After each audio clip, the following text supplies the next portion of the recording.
ખ્રિસ્તમાં મારા વાલા ભાઈઓ તથા બહેનો, યશા 55:8 કહે છે, કેમ કે મારા વિચારો તે તમારા વિચારો નથી, તેમ તમારા માર્ગો તે મારા માર્ગો નથી, એમ યહોવા કહે છે.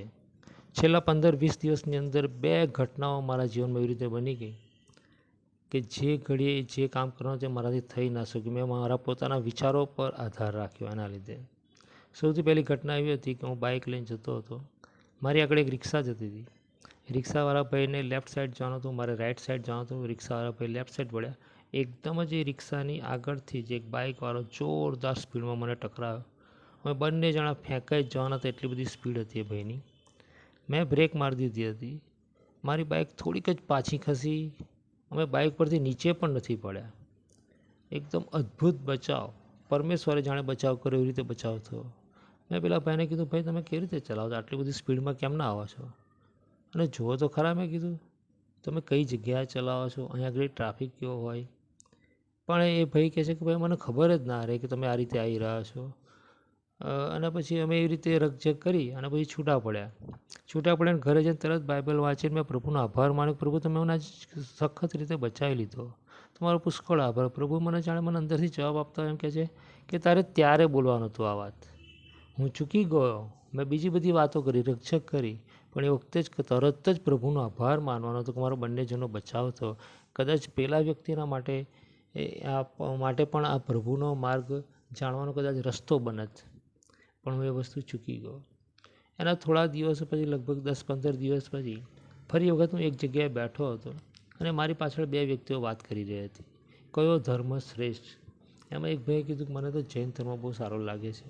એ જ વખતે હું મનમાં વિચારવા લાગ્યો કે મને ખબર છે કયો ધર્મ શ્રેષ્ઠ, પણ આ લોકોની આગળ કેવી રીતે રજૂઆત કરું કે કયો ધર્મ શ્રેષ્ઠ છે, શું શ્રેષ્ઠ છે, કેવી રીતે રજૂઆત કરું? હું પહેલાં મારા મનથી વિચારવા લાગ્યો, પણ મને કાંઈ રસ્તો સૂઝ્યો નહીં. ત્યાર પછી મેં પ્રભુ આગળ વાત કરી કે પ્રભુ મને કંઈક માર્ગ બતાવો કે આ લોકોની આગળ હું કઈ રીતે રજૂઆત કરું. અને પ્રભુએ મને બહુ સરસ માર્ગ બતાવ્યો. પ્રભુએ મને કીધું કે તારે એ લોકોને એવું પૂછવાનું, તમે કયા આધાર પરથી આ ધર્મને શ્રેષ્ઠ કહો છો? તો કદાચ એ લોકો જવાબ આપે. મેં પ્રભુને કીધું, પ્રભુ કદાચ એ લોકો જવાબ આપે કે એ લોકો માંસાહાર નહીં કરતા, જીવદયા પર પ્રેમ રાખે છે, ચુસ્ત રીતે એમના નિયમોનું પાલન કરે છે, કદાચ આવા બધા કારણો આપે.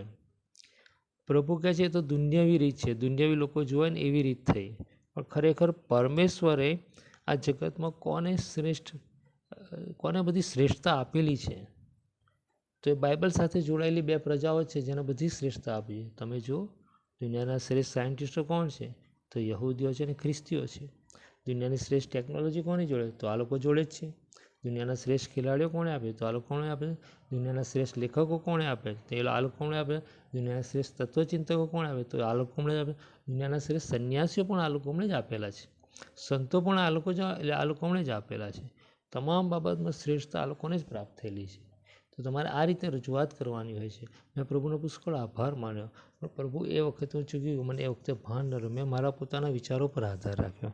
એટલે જ યશા 55:8 કહે છે કે કેમ કે મારા વિચારો તે તમારા વિચારો નથી, તેમ તમારા માર્ગો તે મારા માર્ગો નથી, એમ યહોવા કહે છે. પ્રભુ પિતાનો પુષ્કળ આભાર માનીએ કે આપણને શ્રેષ્ઠતા આપેલી છે અને શ્રેષ્ઠતાને આપણે પ્રગટ કરનારા બની રહીએ. કે આ બધું જ અમને અમારા પરમેશ્વર તરફથી મળ્યું છે, યહોવા તરફથી મળ્યું છે. અને એ જ વાતને આપણે ઉન્નતિના માર્ગે લઈ જઈએ, લોકોને આગળ રજૂ કરનારા બની રહે. ક્યાંય પાછા ના પડીએ, હિંમત ના હારીએ, ડરીએ નહીં.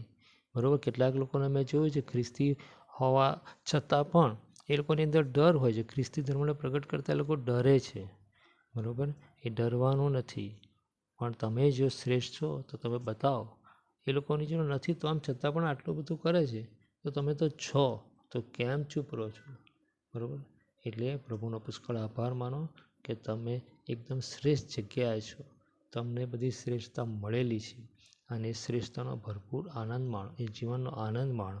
અને લોકોને પણ એ જણાવતા રહો કે સાચો માર્ગ કયો છે, પરમેશ્વરનો માર્ગ કયો છે, એ ઓળખવામાં એમને મદદ કરો. બરાબર?